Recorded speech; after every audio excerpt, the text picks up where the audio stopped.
Hello बच्चों। तो इस वीडियो में आपका स्वागत है। आज हम टॉपिक एक्सेलरेशन को डिस्कस करने वाले हैं। एक्सेलरेशन की सीरीज में ये दूसरा टॉपिक है। एक्सेलरेशन +1 फिजिक्स के अंडर स्टडी किया जाता है। तो इसकी एक वीडियो +1 फिजिक्स इस नाम की प्लेलिस्ट में पहले से है। आप पहले उस वीडियो को देख लें ताकि आपको एक्सेलरेशन के बेसिक टर्म्स को समझ आ जाए। आज हम एक्सेलरेशन कैसे भी सेकंड लेवल डिस्कस करने वाले हैं और एक्सेलरेशन की एप्लीकेशन को आज समझेंगे हम, और एक्सेलरेशन की हेल्प से इक्वेशन ऑफ मोशंस को डिस्कस करेंगे और उससे रिलेटेड कुछ न्यूमेरिकल प्रॉब्लम्स को सॉल्व करेंगे। तो आप वीडियो को अंत तक देखिए और लास्ट तक हम इसमें कुछ न्यूमेरिकल्स को सॉल्व फॉर्म में करेंगे। कोशिश कीजिए पहले उन न्यूमेरिकल्स को आप खुद वीडियो को पॉज करके कर पाएं। अगर आप नहीं कर सकते फिर सॉल्यूशन को देख के आप खुद ट्राई कर सकते हैं। तो चलिए शुरू करते हैं आज के पार्ट को, एक्सेलरेशन। अभी तक के डिस्कशन के अकॉर्डिंग हम एक्सेलरेशन को अगर सिंपल वर्ड्स में कहना चाहें तो पिछले वीडियो में हमने कहा कि एक्सेलरेशन जो है it is basically defined as change in velocity with time, यानी कि वेलोसिटी का टाइम के साथ चेंज होना, उसको एक्सेलरेशन कह दिया। अगला आप सिंपल वर्ड्स को कहना चाहते हो आप v/t से भी लिख सकते हो। फिजिक्स में हम इस तरह डिफाइन करते हैं dv/dt, या फिर दो तरह की वेलोसिटीज है v2 माइनस v1 और t2 माइनस t1, या फिर final velocity minus initial velocity over t।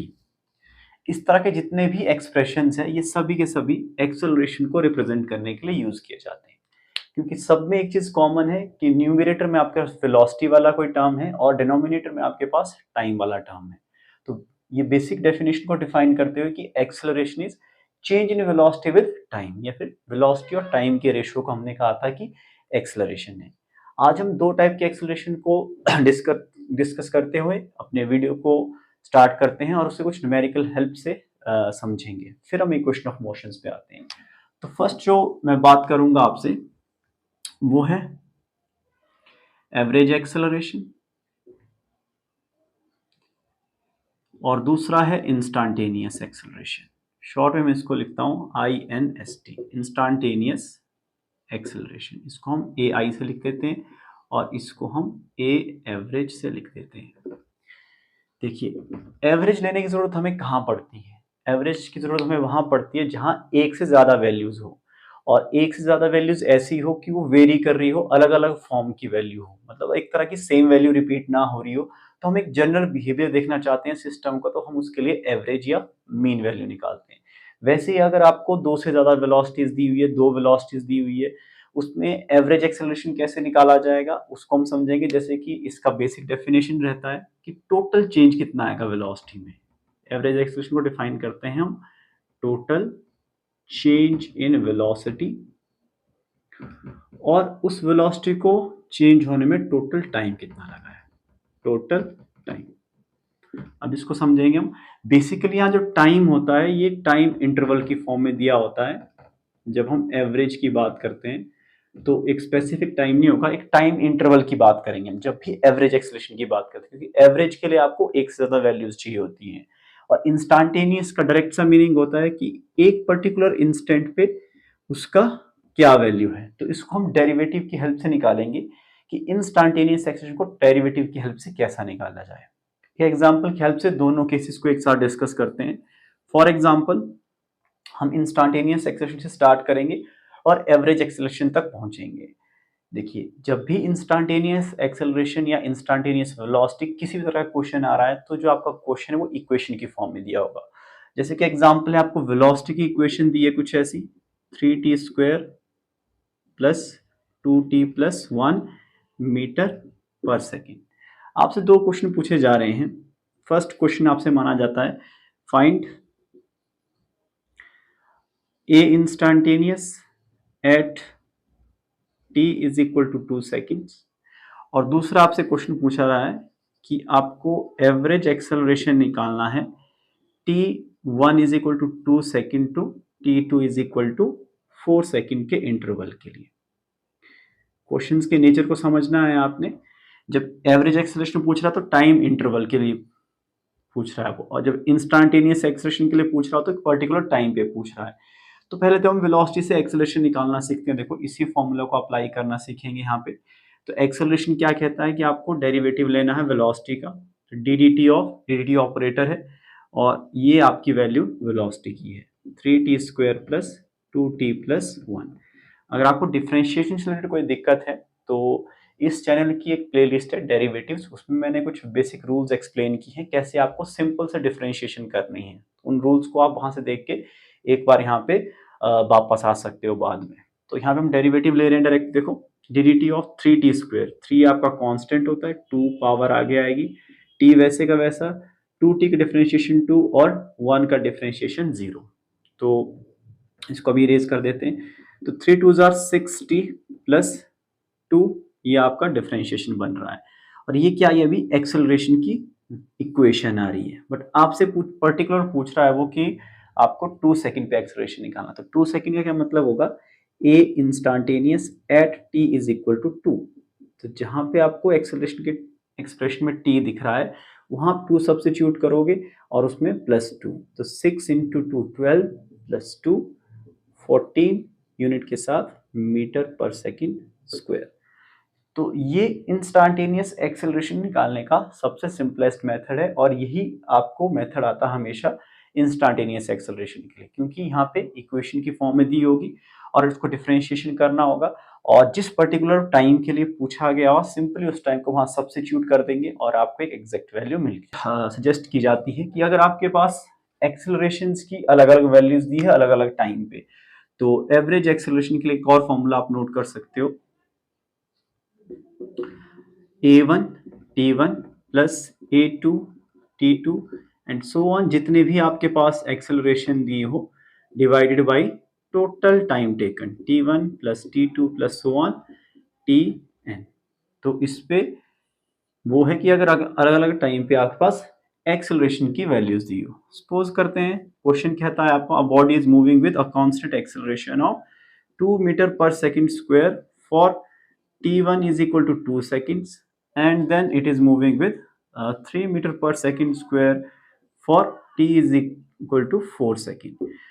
इस तरह की प्रॉब्लम्स को जहां पे एक्सेलरेशन और टाइम की वैल्यूज पहले से डिसाइडेड है और आपको पूछा जाता है कि इस पूरी जर्नी के दौरान एवरेज एक्सेलरेशन कितना है, तो इसमें आप इस फॉर्मूला को डायरेक्टली अप्लाई कर सकते हैं। दो वैल्यूज है, तो a1 into t1 plus a2 3 into t2 upon t1 plus t2 2 plus 4 multiply करोगे 2 2 जार 4 प्लस 4 3 जार 12 और 4 प्लस 2 6, ये बन रहा है 16/6 और ये 3 8 बाई 3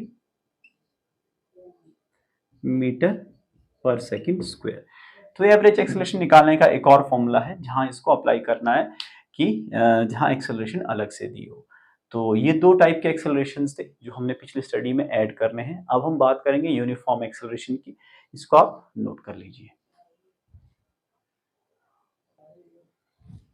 तो कंटिन्यू करते हैं अपने यूनिफॉर्म एक्सेलरेशन के साथ। एक अलग टाइप का एक्सेलरेशन होता है, इसमें equal amount of velocity change होती है इक्वल टाइम इंटरवल में। Equal amount of velocity change आता है in equal interval of time में, इक्वल इंटरवल ऑफ टाइम। ये स्पेशल केस है एक एक्सेलरेशन का। हम ये मान के चलते हैं कि हर एक इक्वल इंटरवल में सेम वेलोसिटी चेंज हो रहा है। तो सिंपल वर्ड्स में क्या मीनिंग है कहने का कि सपोज करो आप एक गाड़ी चला रहे हो और पहले 10 सेकंड के अंदर अगर आप 10 मीटर पर सेकंड की वेलोसिटी मेंटेन करते हो और अगले 10 सेकंड के अंदर आप 10 मीटर पर सेकंड और उसको इंक्रीज करते हो और अगले 10 सेकंड के अंदर भी अगर आप 10 मीटर पर सेकंड की ही वेलोसिटी इंक्रीज करते हो, तो इस केस में आपका जो एक्सेलरेशन है वो यूनिफॉर्म रहेगा और 10/2 यानी कि 5 मीटर पर सेकंड स्क्वायर से आप हमेशा एक्सेलरेट करते रहो। अगर आप नॉर्मल गाड़ी के उस कॉन्टेक्स्ट में समझोगे तो सपोज करो आप 40 की स्पीड से गाड़ी चला रहे हो, 40 किलोमीटर पर आवर की स्पीड से चला रहे हो।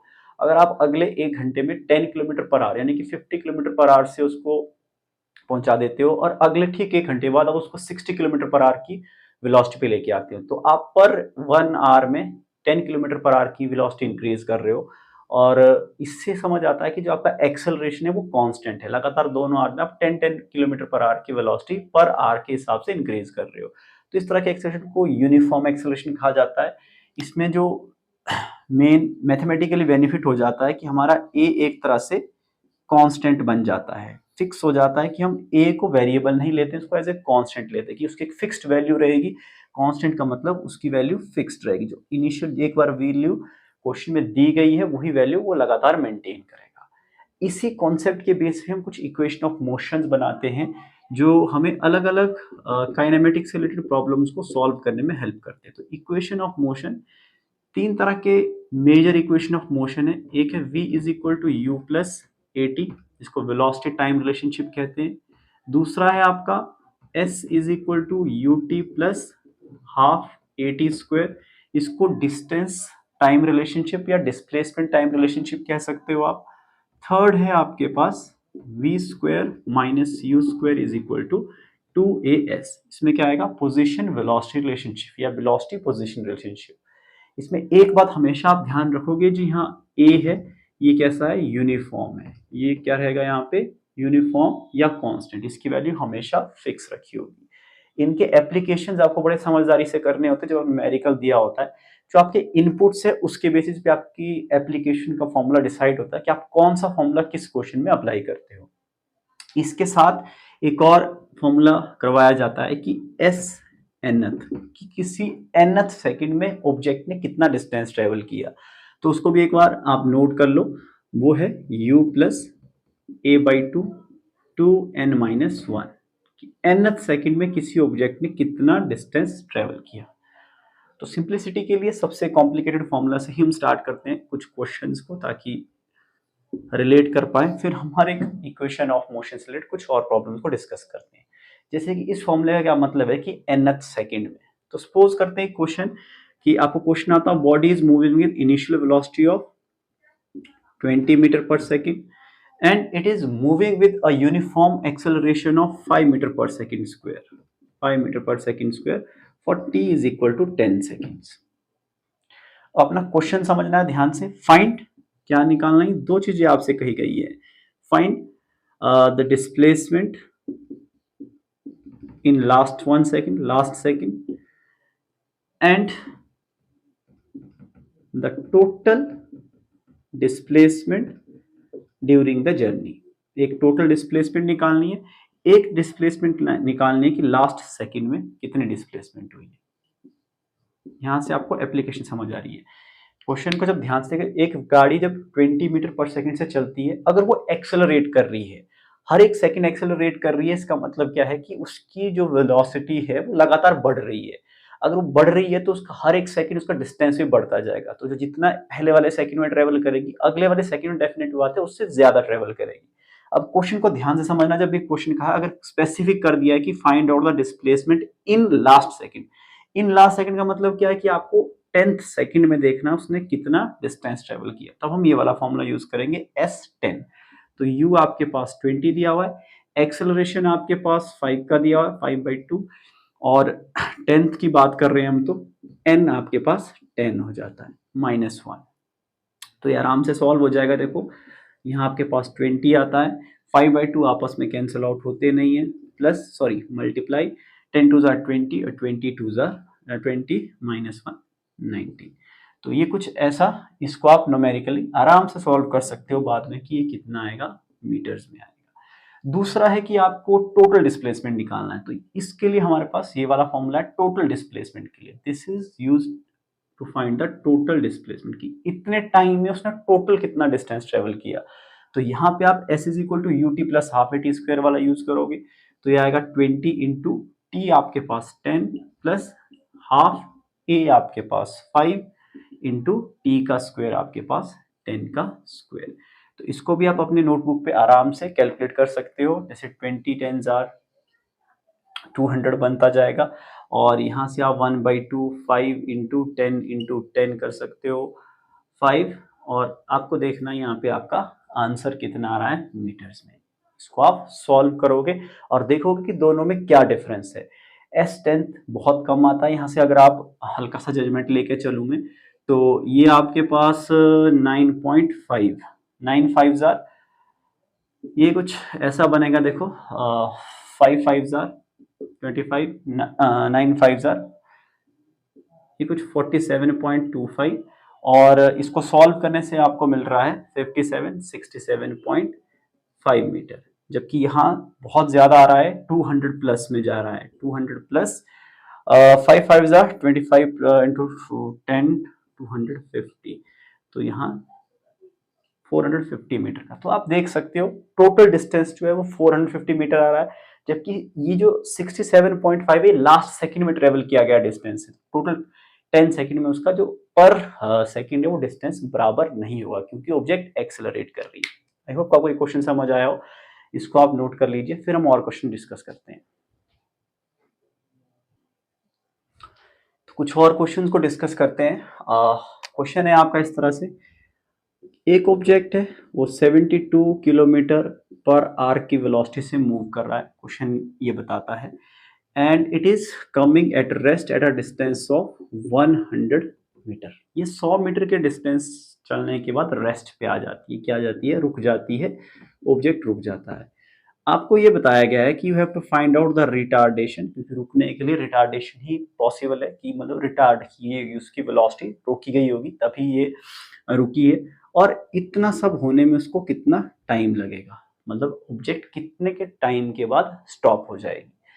यहाँ से हम शुरू करते हैं अपने एप्लीकेशन इक्वेशन ऑफ मोशन की। तो अगर आप गिवन पैरामीटर को देखोगे तो आपके पास इनिशियल वेलोसिटी दी हुई है, एक डिस्टेंस दिया हुआ है, और एक सिचुएशन दी है रेस्ट की, कि वो अंत में जाके रुक जाती है। सबसे पहला जो काम करना है आपको, एसआई यूनिट्स चेक कर लेने हैं, सबके सब एसआई यूनिट्स में होने चाहिए। ये एसआई में है, ये एसआई में नहीं है, तो इसको कन्वर्ट करना है पहले एसआई यूनिट्स में। 5/18 एक फैक्टर रहता है किलोमीटर पर आवर से मीटर पर सेकंड में जाने के लिए, तो ये आपको हमेशा ध्यान रखना है। ये शॉर्टकट होता है, वैसे आप लॉन्ग में भी कर सकते हो। जब भी किलोमीटर पर आवर से मीटर पर सेकंड में जाना, 5/18 से मल्टीप्लाई कर दोगे, ये 5 4 जार 20 मीटर पर सेकंड आएगा। तो पहला काम हो गया एसआई यूनिट्स का। ये डिस्टेंस वो ट्रेवल कर रहा है रुकने से पहले को, इसको स्टॉपिंग डिस्टेंस भी कहते हैं। रेस्ट में आने का मतलब क्या हुआ, रेस्ट में आने का मतलब हुआ उसका v0 है, फाइनल वेलोसिटी 0 होने का मतलब है कि ऑब्जेक्ट रेस्ट पे आ रही है,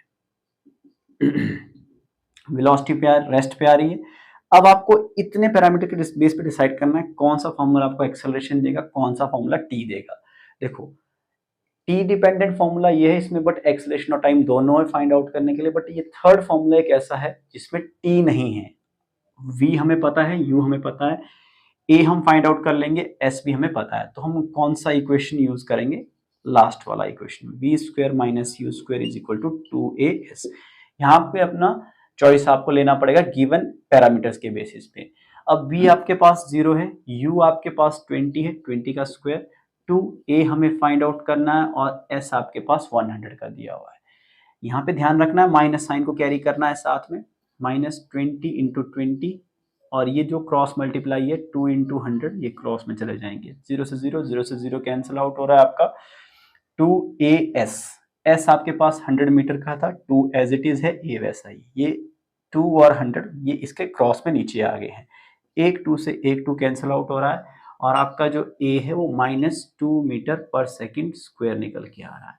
तो इतना रिटार्डेशन उसने फेल किया ऑब्जेक्ट ने जब वो रेस्ट पे आई होगी अपनी इनिशियल वेलोसिटी से। तो आपको पहली प्रॉब्लम सॉल्व होके मिल गई, अपना रिटार्डेशन मिल गया simply v square minus u square 2as के फॉर्मूले से। अब आपके पास a भी है, u भी है और s भी है। अब t फाइंड आउट करना है, तो t एक तो इस फॉर्मूले में इन्वॉल्व है, एक इसमें है। पहले वाला फॉर्मूला ज्यादा सिंपल रहेगा, दूसरे में आपके पास टी स्क्वायर के कॉन्सेप्ट से आप क्वाड्रेटिक बना दोगे इक्वेशन को, इसलिए टी निकालने के लिए पहले फॉर्मूले का यूज करते हैं। तो v is equal to u plus a t, v आपके पास 0, u आपके पास 20 का है, और डिसेलरेशन का मतलब -20, और t इसको इस तरफ ले आएंगे, -20 का हो जाएगा, -2 इंटू टी, ये कैंसल आउट, और 20/2 इज इक्वल टू टी, और t आपके पास आ रहा है 10 सेकेंड। तो ये एप्लीकेशन था आपका फर्स्ट और थर्ड इक्वेशन ऑफ मोशन का, one of the simplest question, अगर ऑब्जेक्ट की इनिशियल वेलोसिटी और सम डिस्टेंस आपके पास ट्रेवल करके दिया हुआ है। तो ये पहला क्वेश्चन था, इसमें हमारे दो इक्वेशन यूज हुई। नेक्स्ट करते हैं, नेक्स्ट में क्वेश्चन के बेस पे डिसाइड करेंगे कि कौन सा इक्वेशन ऑफ मोशन दिया हुआ है। तो क्वेश्चन कुछ ऐसा है, एक बिल्डिंग है जो 25 मीटर हाइट है, जिसकी यहाँ मैं क्वेश्चन को फ्रेम कर देता हूँ। क्वेश्चन कुछ ऐसा है कि आपकी बिल्डिंग है जो 25 मीटर हाइट की है और एक पर्सन है जो इसके छत पे खड़ा हुआ है, वो एक बॉल को ऊपर थ्रो कर रहा है with initial velocity of 20 metre पर सेकेंड, सिर्फ इतनी वेलोसिटी के साथ। अब आपको दो चीजें कैलकुलेट करके देनी है और एक चीज आपको और गिवन है कि ग्रेविटी का मामला इधर बन जाएगा। तो ग्रेविटी को कहा हुआ है कि जी को आप 10 मीटर पर सेकेंड स्क्वायर ले लो और कैलकुलेट क्या क्या करना है आपको कि कितनी हाइट तक बॉल पहुंचा जब उसने फेंका होगा और टोटल टाइम कितना लगा होगा उसको हवा में। हवा में टोटल टाइम कितना बताया आपके बॉल ने, टोटल टाइम इन एयर, हवा में कितना टाइम बिताया। तो ध्यान देने वाली बात है, हवा में वो जब ऊपर फेंका तब भी हवा में ही है और जब वो ऊपर से जमीन पे आके नीचे गिरेगा बॉल तब वो पूरी जर्नी के दौरान हवा में ही होगा। तो इस तरह के क्वेश्चंस के लिए आपको क्या करना है, पहले तो एच फाइंड आउट करनी होती है कि वो किस हाइट तक पहुंच रहा है। इसमें आपको इनिशियल वैल्यू समझनी पड़ेगी, आपकी 20 मीटर पर सेकेंड है और हाईएस्ट पॉइंट का एक रूल रहता है, जब भी कोई ऑब्जेक्ट हम ऊपर की तरफ थ्रो करते हैं किसी भी हाइट तक जाए वो हाईएस्ट पॉइंट पे क्या होता है आपकी थोड़ी देर के लिए ऑब्जेक्ट रेस्ट पे आती है, उसे कहते हैं v इक्वल टू 0। उसकी फाइनल वेलोसिटी थोड़ी देर के लिए रेस्ट, जैसे कोई भी ऑब्जेक्ट ऊपर जा रही है वो थोड़ी देर रुकेगी फिर नीचे गिरेगी। तो इसलिए हम जब भी हाईएस्ट पॉइंट पे मानते हैं तो v0 मानते हैं। उसकी हेल्प से हमें h मिल जाएगा, किस फॉर्मूले का यूज करते हुए, g हमें कहा गया है एक्सेलरेशन का यूज करना है। ग्रेविटी हमेशा डाउनवर्ड एक्ट कर रही है, जब हम बॉल को ऊपर फेंक रहे हैं तो ये -10 मीटर पर सेकेंड स्क्वायर के अकॉर्डिंग यहाँ पे अप्लाई हो जाएगा। अब इसी वैल्यू को आपको यूज करना है, देखना है कौन सी इक्वेशन आपको h दे देगी। तो हमारा थर्ड इक्वेशन जो है वो हमें फिर से दे देगी, क्योंकि हमारे पास b की जानकारी है, u की जानकारी है और एक्सेलरेशन की जगह हम g सब्स्टिट्यूट कर देंगे और s हमें हाइट निकाल के दे देगा। तो यूजिंग अपना थर्ड इक्वेशन ऑफ मोशन को यूज करेंगे, v स्क्वायर यानी कि 0 का स्क्वायर माइनस u का स्क्वायर 20 का square is equal to 2 times और एक्सेलरेशन आपको 10 का लेना है, s की जगह हम h यूज करेंगे। s डिस्टेंस ट्रेवल्ड है, कितना डिस्टेंस ट्रेवल किया और s की जगह हमने h यूज किया। -20 into 20 is equal to -2 into 10 into h। इस तरह से कैंसिल आउट हो सकता है, 10 2 जार 20 और 2 से 2 कैंसिल आउट। तो h कितना आ रहा है आपके पास, वो आ रहा है 20 मीटर, कि वो बॉल मैक्सिमम कितना ट्रेवल कर जाता है, 20 मीटर तक ऊपर ट्रेवल करता है। अब यहाँ पे थोड़ी देर के लिए रेस्ट पे आएगा, अब हवा वो रेस्ट पे आने के बाद जमीन पे गिर जाएगा इस तरह से, है ना। जब उसने ग्राउंड तक पहुंचना है, क्वेश्चन में दिया है कि ग्राउंड को टच कर रहा है बॉल, हो सकता है उसने अपने एज से फेंका हो। तो इस डायग्राम को थोड़ा एडिट किया जा सकता है कि बॉल ऊपर गया फिर वो नीचे आया, पर जब बॉल ने नीचे आना होगा तो उसने पूरा डिस्टेंस कितना ट्रेवल किया होगा, 20 मीटर ऊपर और 25 प्लस 20 नीचे। तो टोटल डिस्टेंस कितना ट्रेवल आएगा पहले बॉल का वो निकालना होगा हमें। टोटल डिस्टेंस 20 मीटर ऊपर जाते वक्त प्लस 20 नीचे की तरफ और बिल्डिंग की हाइट भी उसे ट्रेवल आउट करनी पड़ेगी। तो टोटल डिस्टेंस जो आएगा ये आएगा 65 मीटर का। अब जहां तक टाइम का इशू है, पहले तो हमें पता करना पड़ेगा उसको यहाँ से यहाँ तक कितना टाइम लगा और बाद में टोटल जो ये लास्ट का डिस्टेंस है, ये जो 45 मीटर का डिस्टेंस है उसमें उसे कितना टाइम लगा। अब यहाँ पे h के लिए आपको देखना है कि टाइम कौन सा रिलेशन देगा आपको। टाइम आपको ये पहले वाला रिलेशन निकाल के दे देगा, क्योंकि आपके पास अब v u और a और t थे। तो इस वाले रिलेशनशिप के लिए आपके पास अगर v को हम 0 मान के चले, u आपके पास 20 का था और एक्सेलरेशन -10 का था, -10 का था और इसको हम t1 मान लेते हैं। ये कौन सा टाइम है, ये वाला टाइम है जब उसको आपने यहाँ से ऊपर थ्रो किया हुआ है। 20 लेफ्ट साइड में आ रहा है, -20 -10 इंटू t1, ये कैंसल आउट हो रहा है और 10 2 जार 20।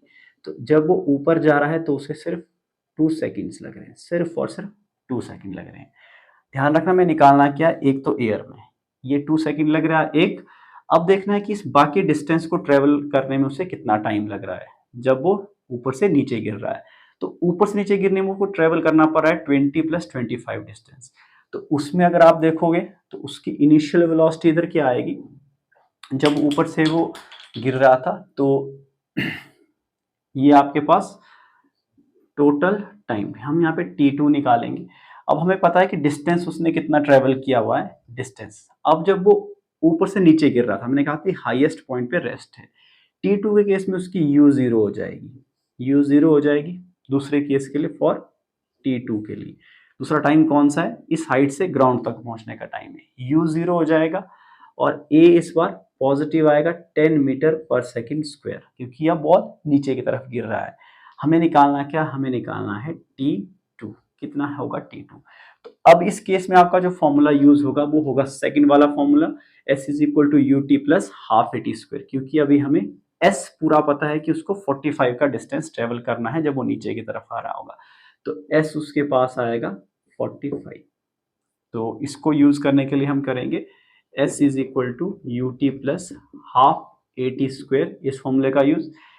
आपके पास S 45 होगा, U0 है, T के साथ मल्टीप्लाई करके 0 हो जाएगा, 10 लेना है और T स्क्वायर हमें फाइंड आउट करना है।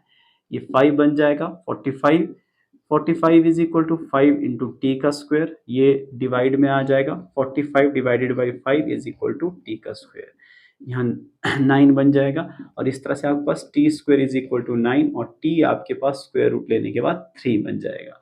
तो ये वो T2 टाइम है जब वो हाइट से गिर के नीचे आएगा ग्राउंड तक। T1 आपके पास 2 सेकंड था जब वो बिल्डिंग के छत से ऊपर तक गया था। अब टोटल टाइम कितना बनेगा, वो T1 प्लस T2 करके आएगा। टोटल टाइम आपके पास बनेगा T1 प्लस T2। T1 आपके पास 2 सेकंड आ चुका है और T2 आपके पास 3 सेकंड आएगा। तो टोटल टाइम जो बॉल ने एयर में बिताया होगा वो होगा 5 सेकंड का। तो यहाँ आपने एप्लीकेशन देखा होगा, इस फॉर्मूले का एप्लीकेशन हुआ, इसका हुआ v is equal to u plus a t का। तो इस तरह के क्वेश्चंस में आपको थोड़ा डेप्थ में जाना होता है, क्वेश्चन को समझना होता है, कौन सा टाइम आपके पास दिया हुआ है, इसको आप नोट कर लीजिए अच्छे से। आई होप आपने नोट कर लिया होगा। अब एक लास्ट क्वेश्चन डिस्कस करते हैं, बड़ा इंटरेस्टिंग सा क्वेश्चन है कोलिजन को अवॉइड करने का। मैं उसको डायग्रामेटिकली रिप्रेजेंट कर देता हूँ। एक ड्राइवर है, वो अपनी गाड़ी चला रहा है और वो 25 मीटर पे देखता है कि एक पर्सन खड़ा हुआ है। वो गाड़ी जो उसकी चली हुई वो 54 किलोमीटर पर आवर की वेलोसिटी से चली हुई थी। अब उसे ये क्या करना है, इस पर्सन को बचाना है, तो उसको इसको कोलाइड होने से बचाना है। अब जो 54 मीटर पर सेकंड है, बट उसे जो अपनी ब्रेक को लगाने में रिएक्शन टाइम लगता है वो 20 सेकंड का है, और जब वो ब्रेक अप्लाई कर देता है जो उसका एक्सेलरेशन का रेट है वो 6 मीटर पर सेकंड स्क्वायर का है। अब आपको ये बताना है इस डाटा के बेस पे क्या वो इस जो भी यहाँ पे पर्सन खड़ा हुआ है इसको कोलिजन से बचा सकता है या नहीं बचा सकता है। ये उसकी इनिशियल वेलोसिटी है, सॉरी इसको हम यू से लिखेंगे। ये उसका वो टाइम ऑफ रिएक्शन जब वो देखता है और सोचता है कि मैंने ब्रेक लगानी है, वो 0.20 सेकंड के बाद ब्रेक लगाना शुरू करता है, और उसका जो ब्रेकिंग की जो पावर है, उसका जो डिसेलरेशन रेट है, जिस तरह से ब्रेक काम करता है, वो 6 मीटर पर सेकंड स्क्वायर की डिसेलरेशन शो करती है। अब आपको इस डाटा से बताना है क्या वो कोलिजन बचा पाता है या नहीं बचा पाता है। तो इस तरह के क्वेश्चंस को कैसे डिस्कस करना है, देखो सबसे पहले तो आप जो इसका u है इसको कन्वर्ट कर लोगे इसके SI यूनिट्स में, सॉरी 5/18, 18 3 जार 54, 5 3 जार 15। तो इसकी जो इनिशियल वेलोसिटी है 15 मीटर पर सेकंड की थी। सबसे पहले देखना हमने जब उसने ब्रेक नहीं लगाई, ब्रेक लगाने से पहले जो उसके पास टाइम था 0.20 सेकंड, यानी कि उतने टाइम में इसने कुछ डिस्टेंस ट्रेवल किया होगा, तो उसको हम S1 मान लेते हैं। तो वो जो रहता है simply u into T 0.2 second, 15 2 jar, तो ये आएगा 3.0। 3 मीटर का डिस्टेंस उसने ब्रेक लगाने से पहले ही कवर अप कर लिया था। अब जब वो ब्रेक लगा रहा है, ब्रेक लगाने का मतलब है उसका v तो 0 हो जाने वाला है, u आपके पास उसकी वेलोसिटी 15 मीटर पर सेकंड की चली हुई है, और उसने डिसेलरेट किया हुआ है किस रेट के साथ, -6 मीटर पर सेकंड स्क्वायर के रेट के साथ। यहाँ से हम S2 निकालेंगे कि इस रेट के बाद उसका स्टॉपिंग डिस्टेंस क्या रहा होगा, ब्रेक लगाने के बाद उसको कितने टाइम के बाद एक्चुअल में उसकी गाड़ी रुकी, कितने डिस्टेंस के बाद गाड़ी रुकी हुई होगी। तो थर्ड रिलेशनशिप बता रहा है, देखो जहां हमें v, u और a पता हो तो हम s बता सकते हैं, तो हम यूज करेंगे v² minus u square is equal to 2a। s वाला रिलेशनशिप को, v है गाड़ी ने रुकना है, माइनस u है आपके पास 15 का स्क्वायर 2 इंटू ए आपके पास -6 का दिया हुआ है और एस की जगह हम S2 निकालेंगे। ब्रेक लगने के बाद उसने कितना डिस्टेंस ट्रेवल किया हुआ, -15 इंटू 15 इसको लेफ्ट साइड में रखोगे आप, 2 इंटू -6 इसके क्रॉस में आ जाएगा और S2 राइट साइड में। माइनस से माइनस कैंसल आउट। अब आप इसको डिवाइड करके देखोगे, ये बनता है 225 divided by 12 is equal to S2 और इसको अगर आप डिवाइड करोगे तो ये कुछ 18.75 मीटर करके आता है। अब आपको देखना है कि अब ये ब्रेक लगने से पहले का डिस्टेंस था, ये जब उसने ब्रेक लगाई उसके बाद जो ट्रेवल किया हुआ डिस्टेंस है, तो टोटल डिस्टेंस उसने कितना ट्रेवल किया अपने रिएक्शन के बाद और ब्रेक लगाने के बाद। तो टोटल उसकी जो डिस्प्लेसमेंट हुई वो हुई 3 प्लस 18.75 और ये बनता है 21.75। It is less than 25 metre, यानी कि वो इस इनिशियल पॉइंट से यहाँ पे कहीं जाके 21.75 मीटर पे गाड़ी रोकने में सफल रहता है, जबकि ये पूरा डिस्टेंस जो था यहाँ से लेकर यहाँ तक जो भी पर्सन था वो 25 मीटर के डिस्टेंस में था, यानी कि उसका जो डिस्टेंस ट्रेवल्ड है वो लेस देन है the distance of person from him. So उससे क्या होता है कि आपका कोलिजन बच जाता है और वो पर्सन उस गाड़ी से टकराने से बच जाता है। तो कोलिजन वाले क्वेश्चंस में आपको देखना है कि टोटल डिस्टेंस अगर गिवन डिस्टेंस से कम आता है, टोटल डिस्टेंस ट्रेवल्ड अगर गिवन डिस्टेंस से कम आता है तो कोलिजन बच जाता है, अगर ये डिस्टेंस इससे ज्यादा आता है तो इसका मतलब सामने वाले ऑब्जेक्ट के साथ कोलाइड कर जाएगी।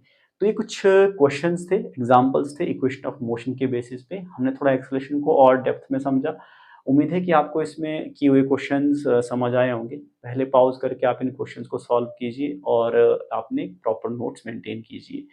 नेक्स्ट सेक्शन में हम इसके ग्राफिकल डिस्कशन करेंगे, ग्राफिकल डिस्क्रिप्शन ऑफ एक्सेलरेशन, वो इसका कंक्लूजन वाला पार्ट रहेगा। उसमें हम एक्सेलरेशन को फिर से पूरी तरह से कंक्लूड करेंगे और देखेंगे कि ग्राफ वाले प्रॉब्लम्स कैसे सॉल्व करने हैं। आज के वीडियो के लिए इतना ही और नेक्स्ट में हम एक्सेलरेशन के कंक्लूजन के साथ मिलेंगे with the problem of graphs. So पढ़ते रहिए, फिजिक्स को एंजॉय करते रहिए और अपनी प्रैक्टिस को मेंटेन कीजिए। Thank you.